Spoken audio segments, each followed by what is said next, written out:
Ötən ilin ilk 10 ay ərzində Azərbaycana xarici ölkələrdən 121 milyon 60,4 min dollar dəyərində 16.763,7 ton kərə yağı ixal olunub. Yenavaz.com açıqlanan rəsmi məlumatlara istinadən apardığı hesablama göstərir ki, ixal edilən kərə yağının 1 kiloqramının orta gömrük dəyəri 7,2 dollar olub. Məlumat üçün bildirək ki, Azərbaycan kərə yağını ən çox İrandan ixal edib. Bu ölkədən Azərbaycana 6994,6 ton kərə yağı gətirilib və bunun da 1 kiloqramının orta gömrük dəyəri 6 dollar təşkil edib. İthalda ikinci yerdə Yeni Zelandiya qərarlaşıb. Bu ölkədən Azərbaycana 3633 ton kərə yağı ixal olunub. Üçüncü ən böyük ixalçı ölkə Səudiyyə Ərəbistanı olub. Bu ölkədən 1284,6 ton kərə yağı gətirilib. Azərbaycana ixal edilən kərə yağının ölkələr üzrə miqdarı və dəyəri belə olub.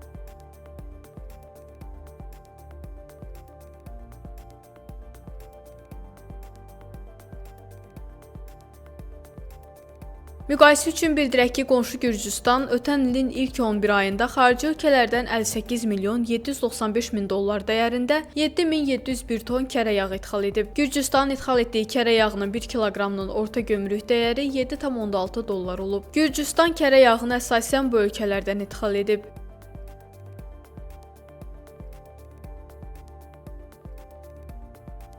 Onu da bildirək ki, həm Azərbaycan, həm də Gürcüstan kərə yağını Fransadan təxminən eyni qiymət ixal etsə də, marketlərdə satılan yağların qiyməti fərqli olub. Məsələn, Azərbaycan aparıcı supermarketlərindən biri olan Bravoda Fransa istehsalı olan 200 qramlıq prezident kərə yağı 8,45 manata satılır. Eyni məhsul, yəni 200 qramlıq prezident kərə yağı Gürcüstanın məşhur Carrefour supermarketində isə 3,7 dollara satılır.